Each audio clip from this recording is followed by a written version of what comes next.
All right, good afternoon. Thank you for being here. Fine day. I'm going to have we have some people coming in. They'll probably be getting lunch. We have a few people that are still moseying in, but I do want to thank everybody for your attendance today. And I'm asking everybody to be respectful of the candidates today and those in the audience. I also would like to ask for no clapping or audibles during the forum. We'll do a round of applause at the end, but during the question and answer session, hold your comments and your clapping until the very end. I'll have the candidates, you can come up and take your seats anytime, and I have a few things to go through, but you can get settled in. So on behalf of the Public Policy Committee in the Romer Lakes area, we want to publicly acknowledge that our Chamber President is serving as the campaign chair for one of the candidates on his own personal time. Because of that conflict, the Chamber President was not involved in the questions, or the creation of today's questions, or the development of the format. None of the candidates have seen the specific questions other than the general topics to be covered until they arrived today. A subcommittee of the Public Policy Committee created a format for the forum and developed the questions. The forum will be moderated by me, Pat Solheim, a member of the Public Policy Committee, and I'm also the chair-elect for the next year's Chamber Board.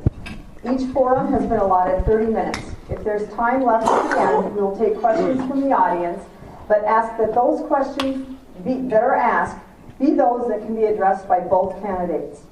The first session will be the House District 17B with incumbent Dave Baker and challenger Mary Sawatsky. The second session will be Senate 17 with incumbent Lyle Coonan and the challenger Andrew Lang.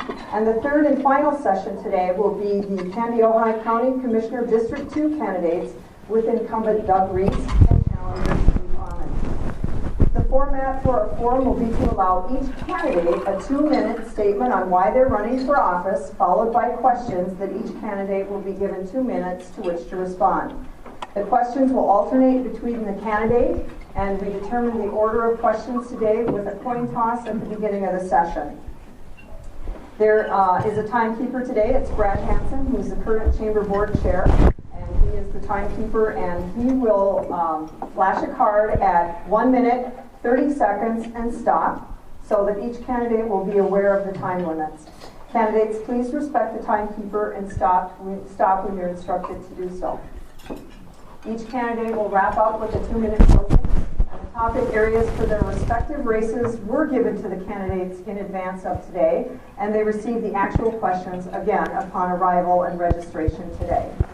So with that, we will get started with our House District 17B questions. Again, the order was determined by a coin toss, and so we will start with the first opening statement from challenger Mary Sawatsky. Why are you running for the House of Representatives 17B seat? Mary, you have 2 minutes. Thank you. Hello, everyone. Thank you for coming today and showing your interest. Is this on? Yes. Okay. And I am a wife, mother of 2 sons. My son Jeff is a science teacher in Painesville. He has a master's degree and coaches 3 sports. My son John is a business major and a sales rep for a local American business. And my husband is a retired school teacher of 36 years and is working part-time at a local business as well. I am a daughter of a small business owner from Granite Falls. My father owned and operated the Granite Falls Ready Mix and built the Granite Falls bowling lanes in the late 60s, early 70s with 5 other business partners. And they raised 9 children. And I'm going to talk a little bit about my 8 other brothers and sisters, because it shows the diverse careers that we have in my family alone, and the interesting conversations that we have at dinner when we have family get-togethers. My oldest brother is a rancher in South Dakota, and he, along with 2 of his 5 children, own and operate 18 quarters of land, soybeans, rye, barley, and alfalfa. My brother Bob is a truck driver. And my brother John is now the owner of the Granite Falls Ready Mix. My brother Dan is the MBTV president in Granite Falls Internet System. And I have a sister who owns a trucking company with 20 fleet of truck drivers. And she's also went back to school to be a nurse. I have a sister who is an accountant, a brother who manages a convention center, and a brother who is our vice president of sales. As you can see, we are a diverse family as well as a diverse state and county. And what I am working towards is quit the finger pointing of legislation. I am working on a long-term transportation bill. My other two priorities are broadband internet for all of Minnesota and work on a fractured health system that we need to be working on for all of Minnesota. And I ask for your support when I'm ready. Thank you. Representative Baker? Thanks, Pat. Thank you, everybody, for coming in today. It's always a pleasure to be able to talk about why I am running, why I decided to run. If you don't know who I am, my name is Dave Baker. I'm a small business guy, and I am finishing my first term in the legislature. As a small business person, I have a very unique perspective in St. Paul, where there literally is a small handful of us that know what it's like to sign in front of a paycheck and actually have employees and find the best health care for them, safe work environments, good pay, and they can provide for their families. It gives me the greatest pleasure when I know that my employees really appreciate their paychecks, but also love coming to work. And I hope that folks that have seen my business models have seen that in our employees. The reason I ran for office a couple of years ago was I just never felt heard from our representative at that time. I have, in the past, worked many times with Senator Johnson, Representative Junkie, Joe Gimsey, Bruce Vogel, and Mary Swatsky, and others. I've always, had a good relationship, and I always found myself engaged with those people because I've respected that position very much.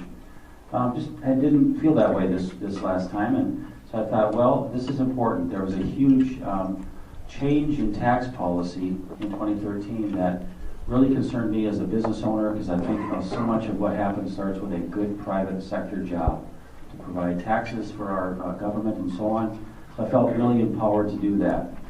We lost a lot of very successful Minnesotans, and I felt that was one of the reasons why I wanted to step in. I can still make a difference. There was some gridlock, but I still think I can do a good job in St. Paul, so I'd like to go back. So appreciate your time being here today. That's why I ran for office, and I still think I've got a pretty good voice in St. Paul talking to leaders on both sides of the aisle. So thanks for coming in. Our next question. Do you support legislation that would prohibit local government from setting their own mandates for wages and benefits? Representative Baker, you go first. Thank you. That's a really good question, and it was something that I had hoped we had gotten further along last year, but this is what's kind of known as preemption in the legislature. So clarifying what this means is if Minneapolis and St. Paul have a minimum wage of $15 an hour and everybody else has a different wage, or if other communities have, let's say, family leave acts and things like that, it's some really good ideas and concepts. I think they need to be explored further. The problem that we are going to have as a state is we've got companies sitting in this room that do business all over Minnesota. And if they go into certain cities, they have to pay different rates and they have to provide different benefits for those folks coming in and out of those kind of communities.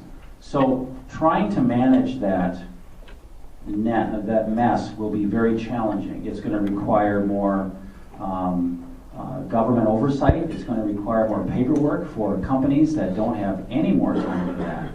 So I think as we see this conversation about how do we take care of our employees better, and as an employer, nothing excites me more than how can I make sure that our employees are better taken care of. But what I don't want is the government to come in and tell me how to do my business. I'm a business owner. I will rise and fall on my own. Thank you very much. If I can't keep good employees, I shouldn't be in business. And I wouldn't be. I won't be.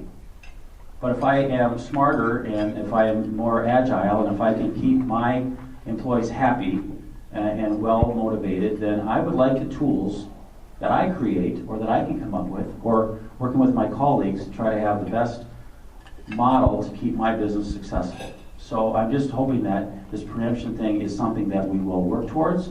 We do not need different rules in different communities around the state of Minnesota. That will be a huge mess. Thank you.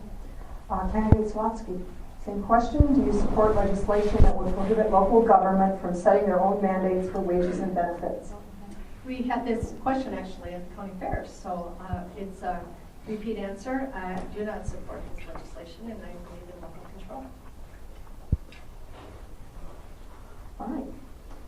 Next question. Describe your position on health care and in particular MNsure. What changes, if any, need to be made? Candidate Swatsky, you go first. Well, so first of all, we need to get to the understanding that MNsure exchange is an infrastructure of the 5% of people who can go onto a website to look for insurance and also apply for federal tax credits. So that's what the MNsure exchange is all about. The question of what's happening with the insurance crisis is definitely something that we need to be discussing. And I certainly believe that we need to be reconvening as soon as this election is over. And I'm hoping that, at that time we will see how good government should actually be run, because nobody's seat is at stake at that point, and we can do what's right for all of Minnesotans. So with that, we do need to have some more transparency within the insurance industry. We need to look at the pharmaceutical companies and make sure that they are looking at how they are appropriating their requirements. So we need to be visiting this discussion right away before the end of the year. Sooner the better. One mother that I know is pregnant with twins in February, and we all know that with multiple births, that quite easily she could go into labor early. This is not something that she has to be worrying about right now, and so we need to take care of this. And the governor, the Senate, and the minority House has a plan that not to have, and I have not seen a plan coming across from the GOP yet. We need to quit saying that it's a wrong system and start looking for solutions. And so what we need to do is have the House get together with the governor and the Senate and explore what is on the table and the plan that's on the table today. Thank you. Representative Baker? Thank you. Healthcare is obviously become a crisis over the last couple of years. However, it's now hit the headlines because the governor has finally recognized that this is absolutely unaffordable. It should have not been adopted like it was back in 2013.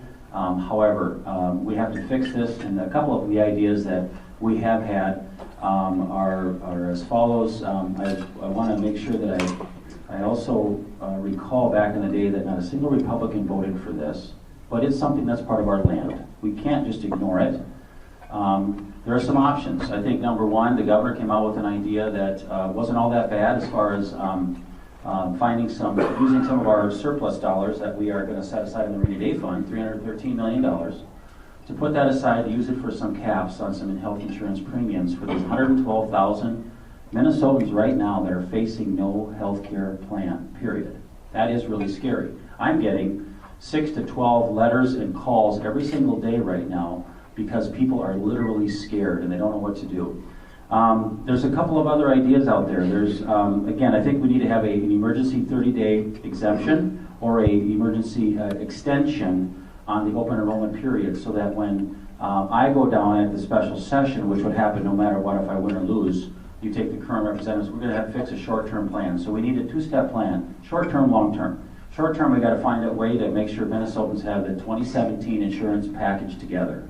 So we have to have rates that are hopefully capped. We've got to provide more providers back to the table to make sure that our Blue Cross Blue Shields out there are not so afraid to come to Minnesota that the losses might somehow be capped.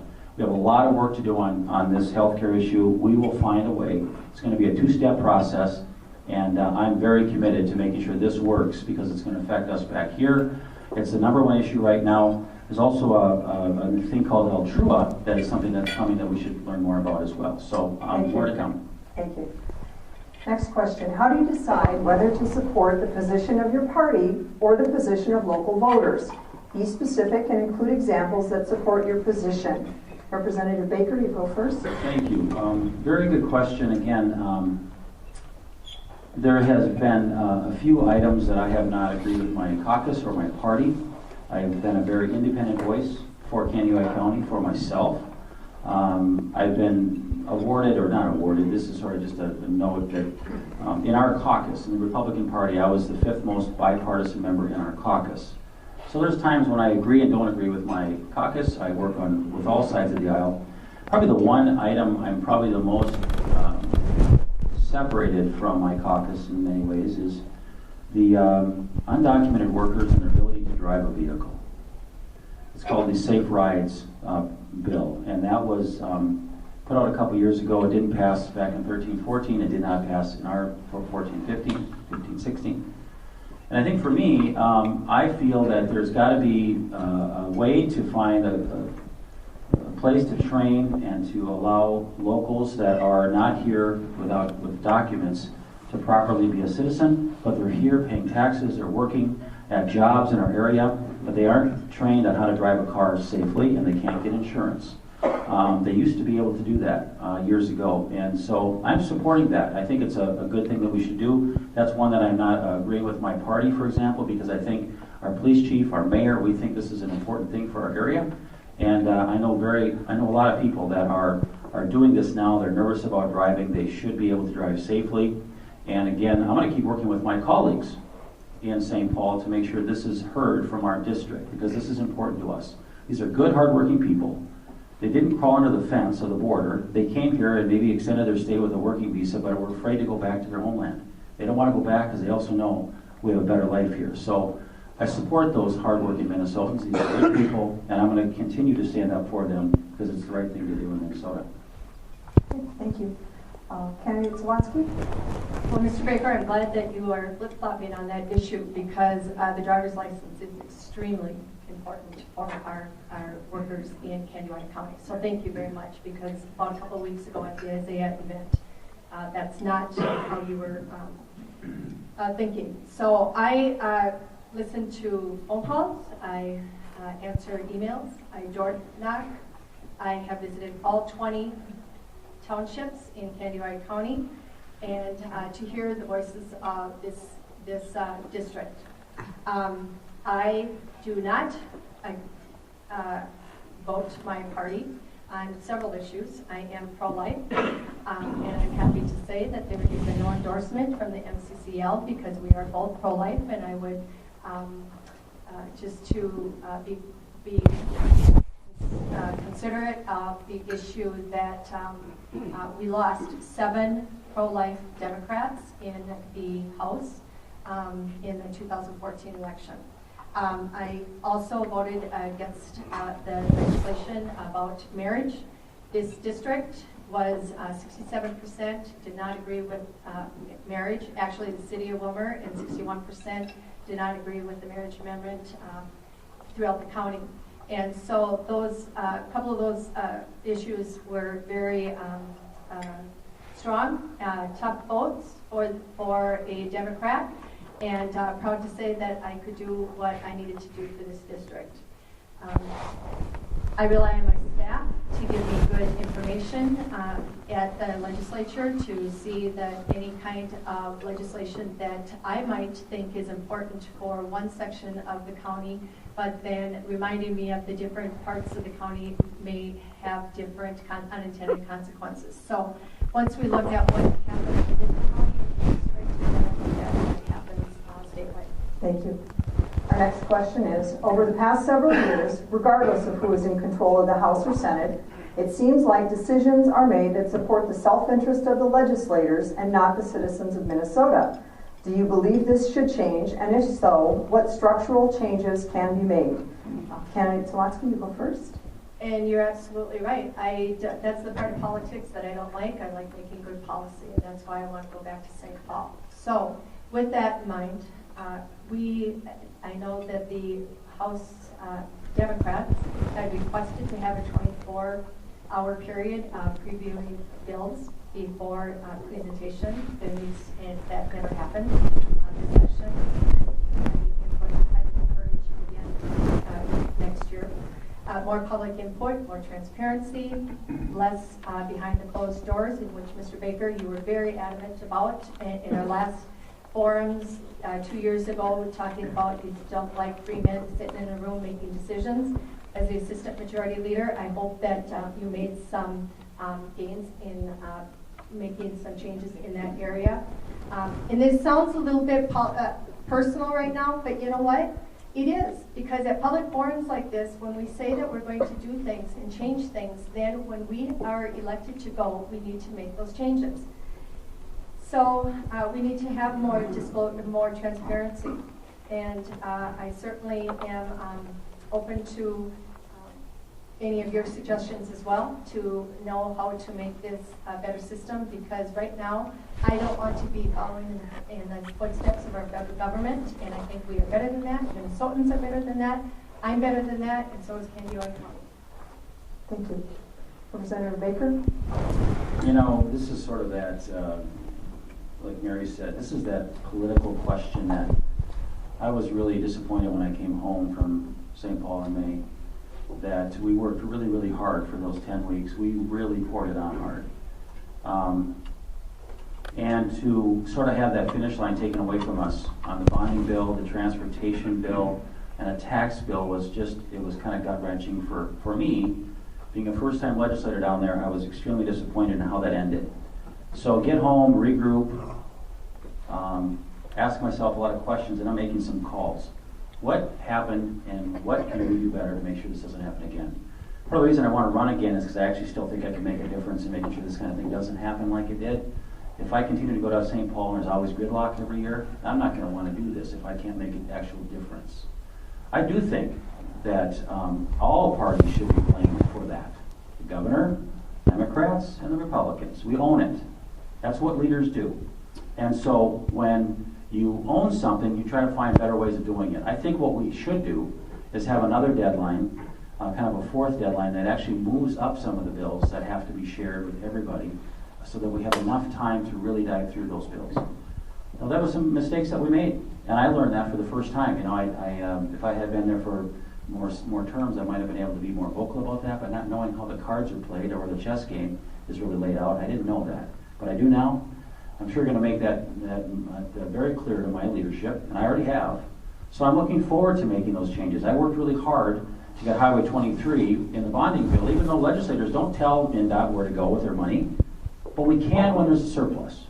So I took advantage of that. I was selfish, and I brought it. I wanted to bring it home to Candy County because I thought it was the right thing to do. Now, next year, it'll be a whole different game. We'll have to start where we can come up with. But that's what I've learned in that 2 years, is that we can do better, and we're gonna do those deadlines better. Thank you. Next question. The Minnesota Chamber and its Federation partners have called for a comprehensive package for sustained and strategic funding of roads, bridges, and transit. But each of the last 2 legislatures, under both parties, have failed to deliver on this priority. Can the 2017 legislature deliver where others have failed? And if elected, will you commit to holding your legislative leadership accountable to get this done? Representative Baker, you start. Thank you. Transportation obviously is a huge question for us. I'm also very optimistic about making sure this is our year to get something done. I know this sounds like an absolute broken record to our county here, but if you don't have somebody with that kind of spirit and motivation, then don't sit them down there. But I do have hope. I know that 201 legislators left last year not wanting to come home without a transportation bill. But politics played a big role in this. We did not hear about the light rail until the last 7 to 10 days of the legislative session. Didn't hear it. Governor Dayton said early in the session that there was no plan to do light rail this year. So we were all very focused on roads and bridges. Politics got in the middle of it, we blew up, and we have what we have. So knowing that, and knowing how close we came, I also was called to the office of president with a couple other county commissioners one afternoon, and we shared a lot of good ideas. But for me, my philosophy is nothing is off the table to try to find a plan that will work.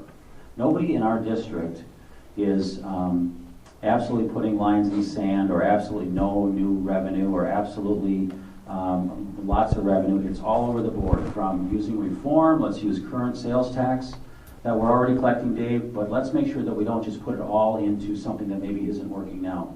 So I'm very committed to finding a way. I want the Minnesota Chamber to step up and help us find a way, because they are the movers and shakers when it comes to moving freight. They know this better than most people, and I want to see their leadership really step up. I think that we are poised to do very good things. I am very proud that the House passed a good 10-year plan last year with the bonding bill and the surplus we were going to use and some new revenues dedicated to sales tax. That was a 10-year plan for $6 billion. I was pretty proud to be a part of that. So we'll do better. We're going to go back and we're going to work it again, but I'm committed to making sure that we come home with a long-term transportation bill in 2017 or 2018 or whatever it takes. Thank you. That was a long question, so for the audience's benefit, I'm going to read it one more time. The Minnesota Chamber and its Federation partners have called for a comprehensive package for sustained and strategic funding of roads, bridges, and transit. But each of the last two legislatures under both parties have failed to deliver on this priority. Can the 2017 legislature deliver where others have failed? And if elected, will you commit to holding your legislative leadership accountable to get this issue done? Candidate Zlotsky? This is my number one priority, and when I went into the legislature in 13-14, it was a priority then, and before you can actually construct roads, you have to have a part A to the part B. And the part A is you need to have shovel-ready projects. These projects around the state of Minnesota that were not shovel-ready are now due to corridors of Congress, which we established in 2013-14. So Highway 23 between New London and Paynesville has been appropriated that money. They have finished the environmental impact study, and it is shovel ready. We literally handed this legislature on a silver platter a transportation project that could get done. If Mr. Baker, if you would have brought that home, I wouldn't be sitting here today, because it would be lights out for Mary Swatsky. It was handed to this legislature to get a transportation bill done. Highway 14 has been waiting for 50 years. They have been working on piece by piece by piece. Throughout the state of Minnesota, we have been working on roads and bridges throughout the state of Minnesota for years. We need $600 million for the next 10 years. $600 million, $600 million, $600 million for the next 10 years. That's a lot of money, and it's not going to be done by taking from one pot of money and putting it over into another. We need a comprehensive plan. To do that, we need to look at many varieties of things that maybe other states have done. Maybe we can do a blink on, blink off. We can do something where our taxes, if it reaches to about $2.50, then we stop adding taxes to at the fuel pump. What I say is, let's do something where Wisconsin, when they're coming through going to the Black Hills that they have to fill up, they can help fund our roads as well as we all are doing when we're using our roads and bridges. I am very concerned about making sure that, I'm very happy to say that I have to stop, sorry. Thank you. All right, we're at the closing comments section, and again, based on the order that we determined earlier, Candidate Sawatsky, you have 2 minutes to make closing comments. Okay, so I'm going to maybe pick up a little bit of where I left off. I am pleased to say that the Lakeland Drive infrastructure that has just been completed was part of the bonding bill that we had passed in 13-14, as well as the passing lanes from Wilmer to Raymond, and then Raymond to Clare City. Those are all parts of the corridors of commerce that was established in 13-14. I brought things home. And that's the comparison that we have between the last two sessions. In 13-14, we did those things, and in the last session, there's no transportation bill. In 13-14, the bonding bill brought home to Ridgewater College a heating system that they needed. There's nothing for Ridgewater College in the bonding bill because there is no bonding bill this year. We also brought monies to Sidley State Park and Glacial Lakes Trail. They need to finish that trail system. It's $2.6 million. There's no bonding bill. It's not coming home this year. We built the transit garage and had a bigger headquarters for MnDOT. That would happen in 2013-14. There's no bonding bills, so there's no projects for this area or for any part of the state of Minnesota. I have time management skills. I'm a teacher. I know when I start the year, when I end the year, and I don't get a special session. This legislature knew at the beginning of the session that it was going to be a 10-week session. They needed to get the job done. They needed a special session. And for our farmers, you're darn right. They should be hopping mad. And they need that special session. They need the tax bill fixed. And I am dedicated to working hard in January to get the things done that need a bonding bill, to get the tax bill for our farmers fixed. And you know what? The mistakes at the end of a chaos of 2 sessions adds up to $1.1 billion. None of us in this room, you would not be in your businesses today if you made rash decisions in 20 minutes on the floor for the whole state of Minnesota. I'm ready to serve Candioi County, and I'm asking for your vote, November 8th. Thank you. Representative Baker, 2 minutes. Thank you so much. And again, thanks for coming today. Appreciate your engagement into these super important issues, especially when it comes to business and how we run our businesses and how we can move people around. And again, it's been such an honor to serve our folks here in Candioi County. Spent a lot of time with neighbors, visiting with them. And I'm hearing a lot of very same concerns about, again, healthcare is a major issue for us. Let's get the transportation bill done. You just need to make sure you send somebody there that is committed and that you feel has the best voice for you. I hope it doesn't matter what letter is behind their name, but that you think that that person can articulate the message better. I want to be a really good legislator. And I don't want to be the greatest campaigner, because I think legislating is what you want me to do. So I'd like to be able to go back. I'm going to continue to go back as long as I feel like I can make a difference. So it's been an honor to serve. I want to thank my awesome employees for allowing me to do this. I want to thank my wife Mary and my kids, and just the support that I have has been enormous, because this cannot be something you can do on your own. It's a life commitment that I am proud to do at this time. It's just been such an awesome feeling to know that we can sit at the table with everybody there, respecting everybody at the table, because they worked just as hard as I did to get there, and to respect their decisions and their ideas. We're going to fix healthcare. We have to. This is not an option. So we have to find a short-term plan and a long-term plan. We want to make sure that we work with the counties to have the right support that they need for these huge health and human services issues, their transportation needs. I'm committed to doing that. I want to thank the other candidates here today that are running. You know, you guys have my respect, all of you. And it takes a lot of guts to do what we do. This is our last format with Mary and I for this year. It's been an honor to run with her. She makes me work harder, makes me do a better job. And I appreciate everybody coming in, because we all care about Candioi County, and I'm just proud to be sitting in your seat right now in the Capitol. So thank you again for coming in. I'd appreciate your vote on November 8th. Thank you. Thank you. Before you step down, we're going to take time for one question. Okay, I'll look for the first hand. Is there a question? Okay. I'll be brave. Sure. The light rail came in at the tail end of the session. So, which party and which, did the governor push it real hard? Okay, well, just a second here, let me repeat that. The question was about light rail and whether the governor or which party pushed for it really hard. And in keeping with the same order that we had established earlier, Representative Baker first. Okay, good question, Ken. And 1 minute, please. Okay, thanks. You know, as I know it, the governor early on in January, I think at the beginning of the session, knew that light rail was not going to get through the legislature, because the Republicans were very clear that this was not something he felt. And if it should stand on its own, let's let it stand on its own. So we were very focused on roads and bridges. So it was a very important priority for the Democrats at the end. I think what I heard was 7 senators in the Senate came up with that the last 7 to 10 days. That's where it came from. And then when we had heard that they didn't have the support of the Senate to pass the road and bridge bill that we had all been working so hard on, we knew we had some problems. So that's how that came up, as far as I know.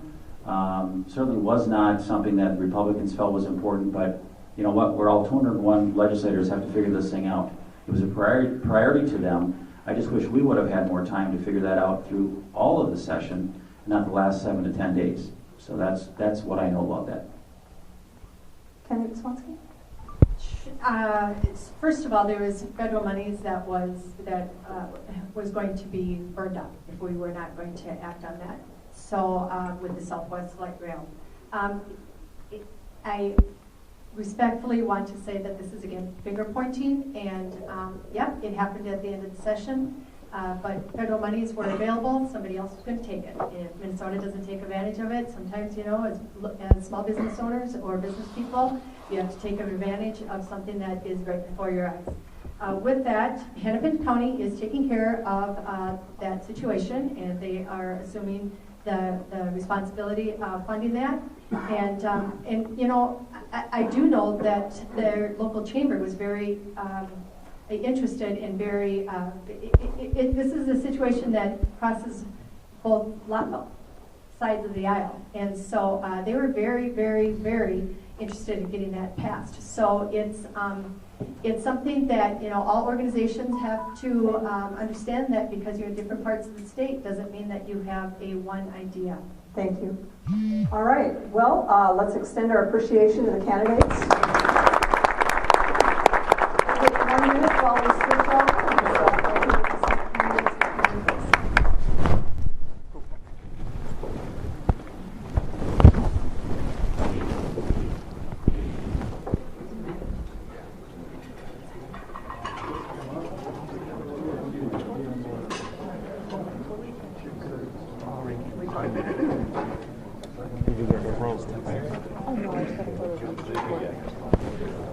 More interesting.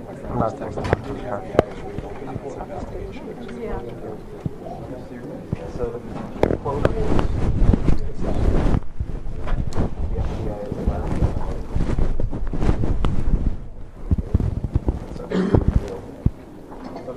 I was just saying.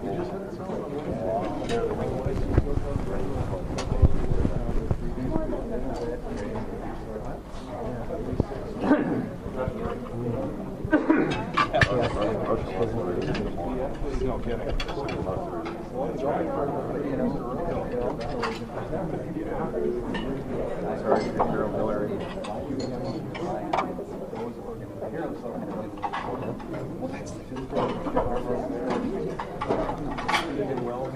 Are our hackers that bad? Like, our hackers aren't as good as us. Well, it should be. Ask these questions. It's true.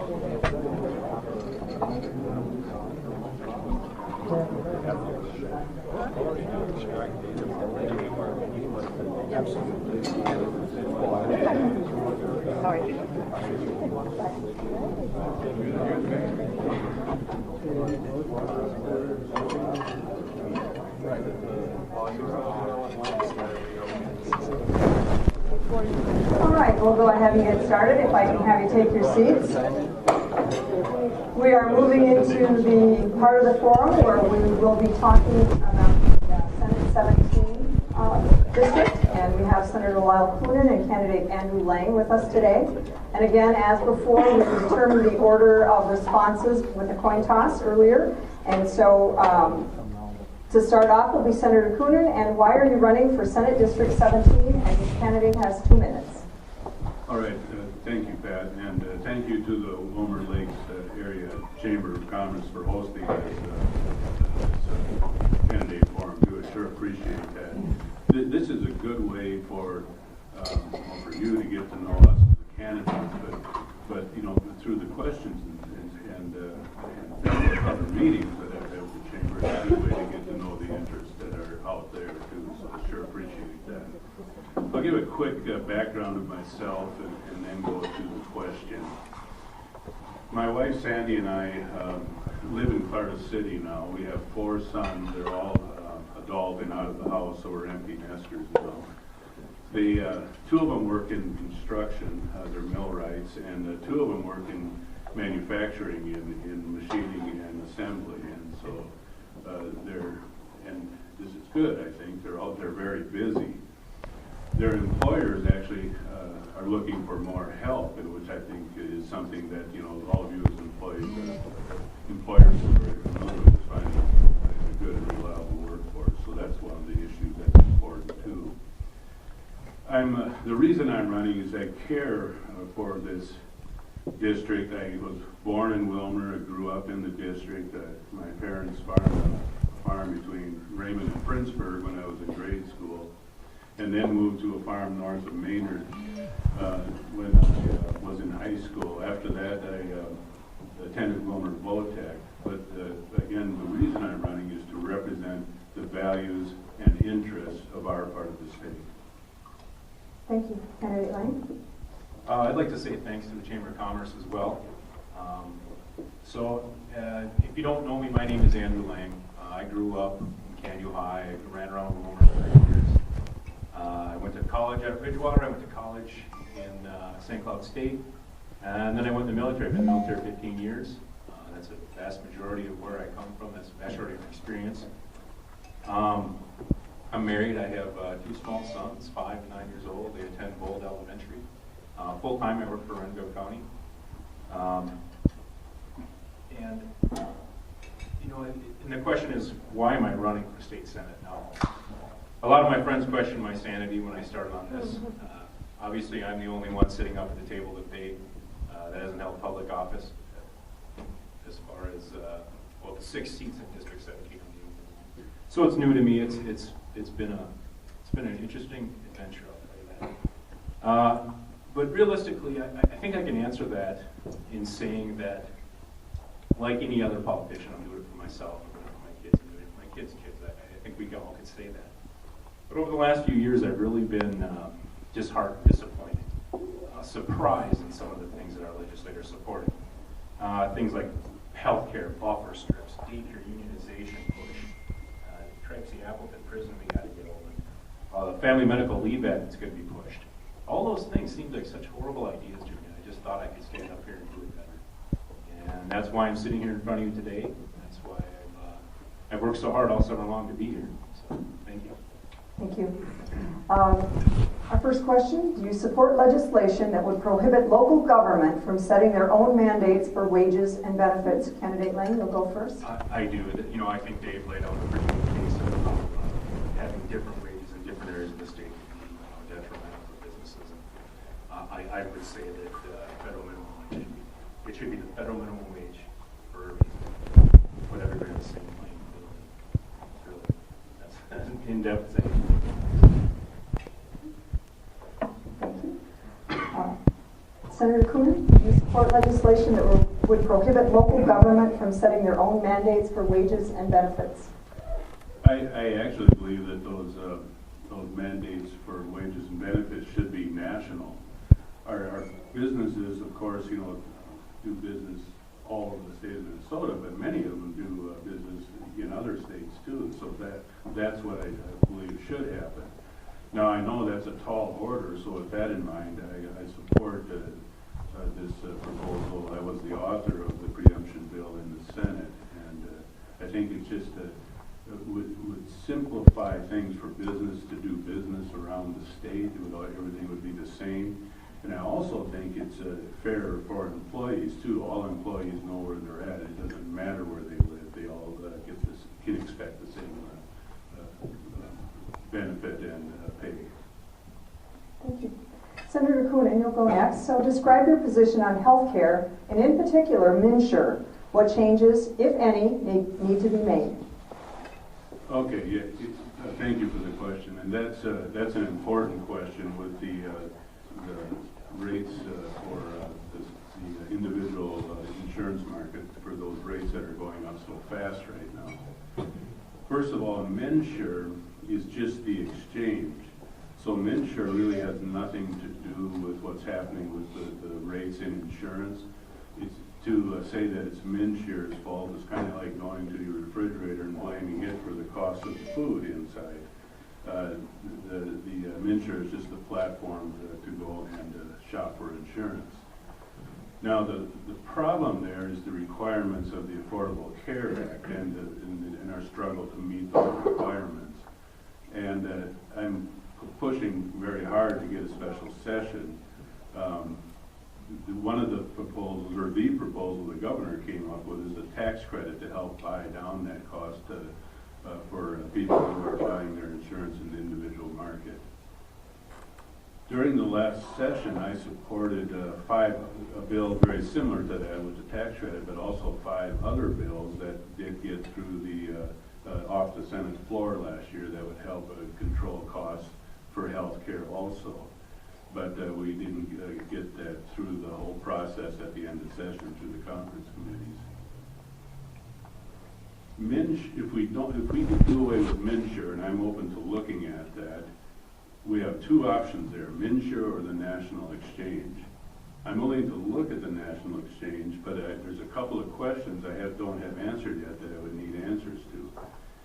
What would it cost the state? Would it be cheaper than MNsure? And secondly, how does the technology work? Does it work better than MNsure? And I keep asking those questions and haven't gotten the answers yet. But I would consider that if those answers are favorable. Thank you. Candidate Lang, describe your position on healthcare and in particular MNsure. What changes, if any, need to be made? Well, whether you call it MNsure or call it ACA or however you want to call it a refrigerator, if the food inside is rotten, obviously it's a refrigerator's fault. You know, I think this is a great example of how the government gets involved in something, whether it be on the state level or the national level. Having their fingers in something like healthcare is just a horrible idea. This is constantly what I'm being bombarded with, and for good reason. People out there are hurting because of this. People out there are really suffering. There's a lot of people who are losing their insurance in this town. When I've knocked on doors in this town, I went through one neighborhood, and it was Pleasantview. Went through Pleasantview, a pretty nice neighborhood. 6 people in that neighborhood are losing their insurance the first of the year. That's pretty amazing to me. How can we as a legislator, or a legislature, excuse me, expect to be supporting this bill and the continued push of money in it? Now, I know Governor Dave did come out with a plan. The Republicans, Mary, did come out with a plan. They had a couple of really good ideas. Obviously, everything is going to happen at the national level for real reform.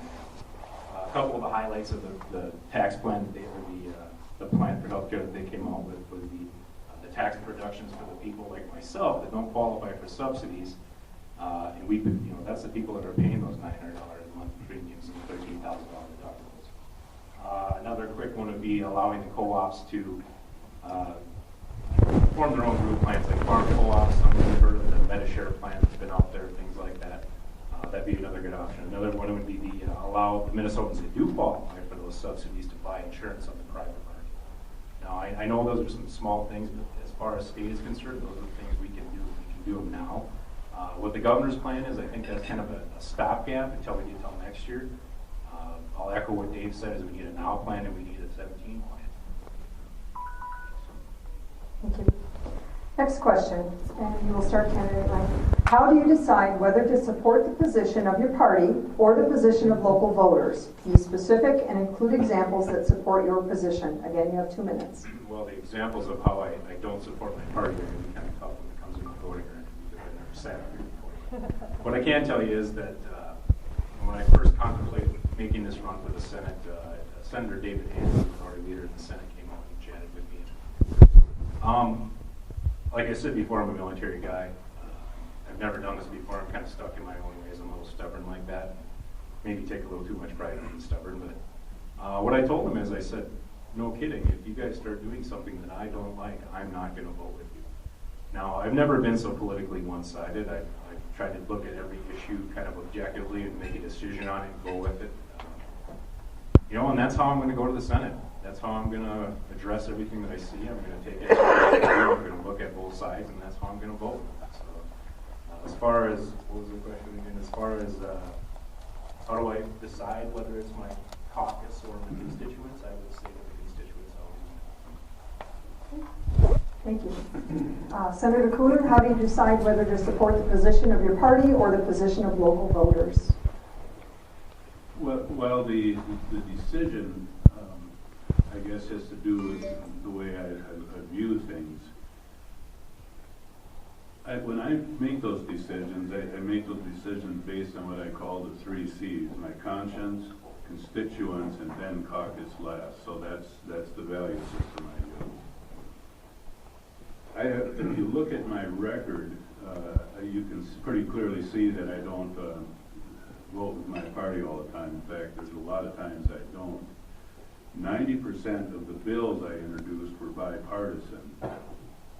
I voted against the minimum wage bill, which was against what my party wanted. I support Second Amendment rights, which is against what my party wants. I'm pro-life, which is against what my party wants.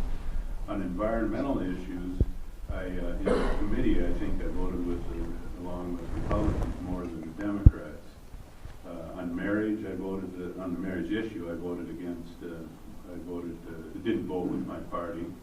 A couple of bills I carried was the estate tax conformity, which is important to anybody in business or farming, and that of course isn't a thing that my party necessarily supports. And another thing I did was vote against the proposed energy mandates that were moving through the legislature 2 years ago. So I think you can see there's quite a few examples there where I'm not necessarily a party line voter. I was elected to represent the people in this district, and that's, if elected again, that's what I will continue to see as my job description. Thank you. Senator Coonan, you'll go first again with this next question. Over the past several years, regardless of who is in control of the House or the Senate, it seems like decisions are made that support the self-interest of legislators and not the citizens of Minnesota. Do you believe this should change? And if so, what structural changes can be made? That's partially true, but it's limited, and I don't mean to defend that practice when it happens. But your legislator that doesn't have a leadership position, it's either a caucus leader or a chair, generally don't have enough authority on their own to do that. If you do see that misuse, it generally comes from leaders or chairs of committees. And what can be done to stop that?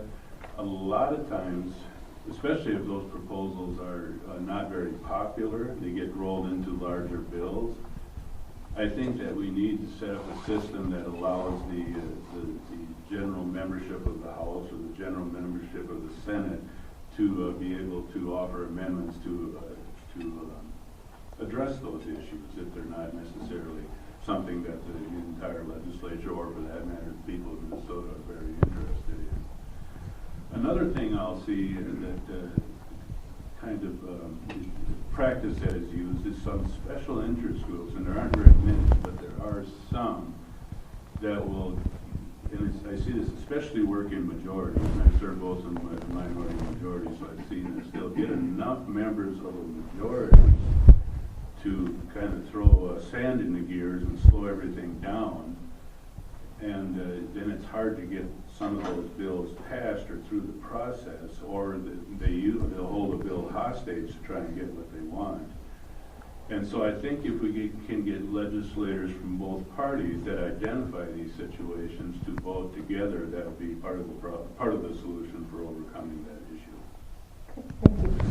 Candidate Lang, over the last several years, regardless of who is in control of the House or the Senate, it seems like decisions are made that support the self-interest of the legislators, not the citizens of Minnesota. Do you believe this should change? And if so, what structural changes can be made? I do believe it should change. I believe that the structural change, the process we have in effect is elections. We're all sitting in this room right now listening to a couple of candidates give your opinions and views. And I'm glad to be sitting here. I'm glad to be part of the process, and I think that's ultimately the way we have to go. Ultimately, this isn't about me. It's about all of you, how you guys view what I say, and how you push on to me what you believe. So I think that's ultimately the way we have to pursue it. As far as structural changes in the Senate, or as far as committees are concerned, I don't know if I can make an educated decision on that. So. Yeah. Okay.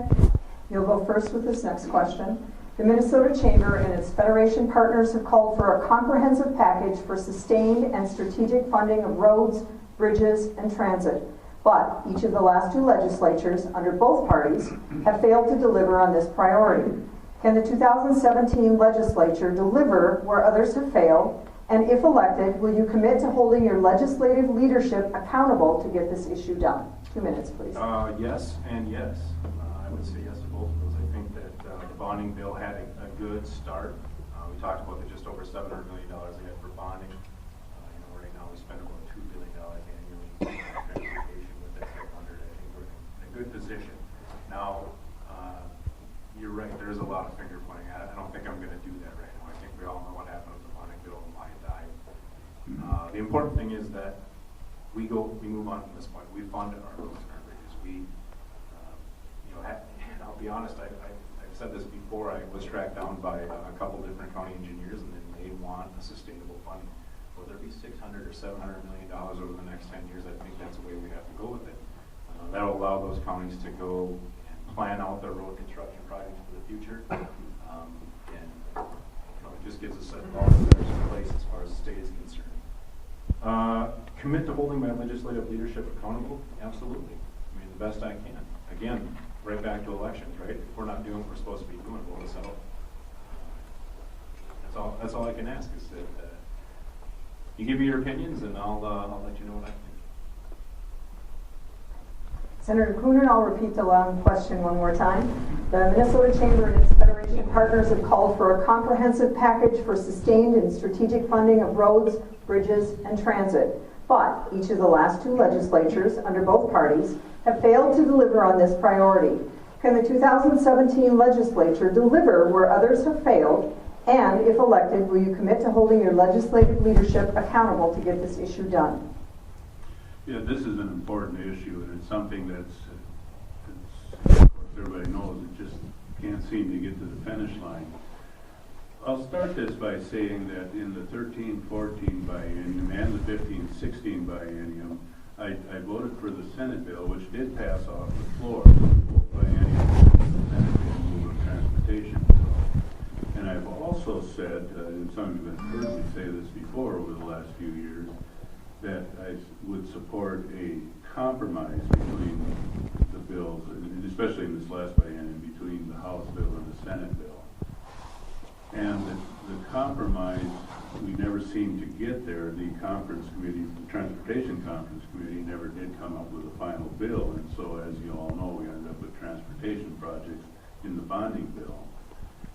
But I think that to use, many different sources of revenue is a good plan to move forward on this. The more sources of revenue that can be included, that lowers the pressure on any single one, and I think that's a good approach to take.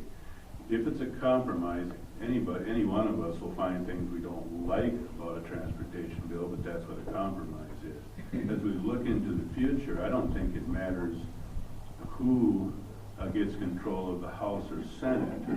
There's still going to be compromise required because, for one reason, Governor Dayton is still in office. But even if it was the whole legislature and the governor's office controlled by one party, it's my experience that there's not always agreement between those two bodies and the governor's office.